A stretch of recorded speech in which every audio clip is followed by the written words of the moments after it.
Hello, this is Secular Parenting. I am Ginger Jesus, and in this video I'm going to tell you who I am, why I think you should care, and more importantly, why I think you should care about what I gotta say. Because I found it to be incredibly useful.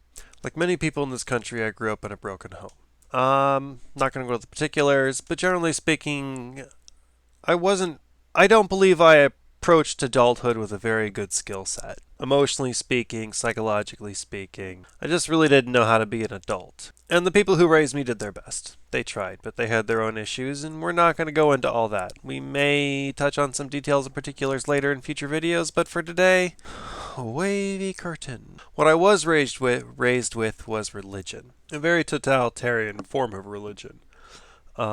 Which was introduced by my stepfather mostly. And it was very, what I would call, true to old school biblical values. I do not believe I was being raised with a good moral guidepost, is what I'm trying to say. But he did his best. He tried to connect his father and son. I have fond memories of him, but the religion was still there. And when my faith went, so did that kind of belief in that thing inside of us. And I never really learned how to replace that. Also, to be fair, during most of the trauma of my childhood, I was never really given a chance to heal. I was very able to mask most of my pain and trauma, and the adults let me because, quite frankly, it was much easier for them. And I want you to really think about that with you, your parenting, your children. I did. I still think about it. A lot. In what way can I fix how I parent to do the least amount of psychological damage to my child as possible, right? Goals, parenting? I was not taught these things. People tried. People did not try consistently. But there was this place that was gone. And when I got older, I discovered that place could be filled with whiskey.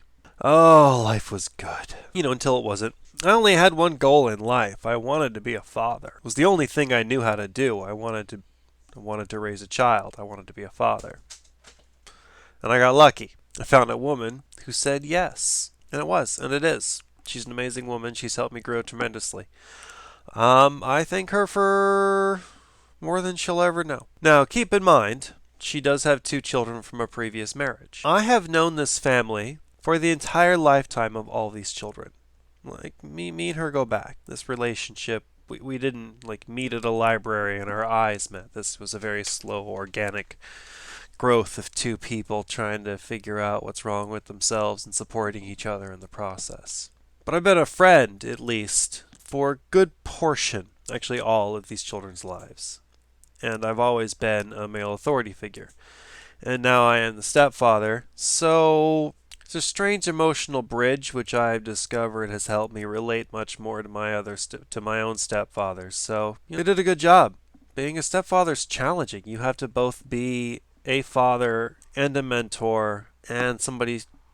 You have to fill all the roles of somebody who doesn't have that almost instinctual, I am not their daddy. Nor should I be. He's very active in their lives still. But I am the primary parent of 3 children. And thanks to some very serious nights of introspection, a lot of philosophy, and quite a lot of science, I have spent the last several years, actually the last 6 years now that I think about it, retraining the way I think and the way I see the world so that I can set the kind of example I want to set for my children, so that when I tell them how the world works, they'll listen to me. Along the way, I'm going to discuss some of the tips and tricks I've learned, basically using a lot of the psychology books I've been reading and a lot of the science of how the brain works and a lot of other interesting little stuff. And I'm going to discuss, in fact, coming up later tonight, because this video was impromptu because I decided to rebrand the channel.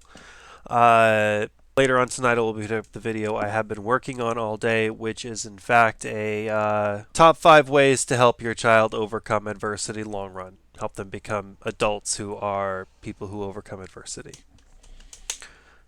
And I decided to do this video based on the success we've had with our eldest child, because she was always somebody who would give up easily growing up, and now she's showing an amazing ability to get through the kinds of obstacles that would make other people her age shirk. She is chasing dreams and opportunities that I would be too afraid of, because I was not taught as she was taught, which is good.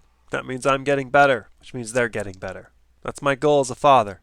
Make sure the kids are alright. I'm Ginger Jesus, and I will talk to you later.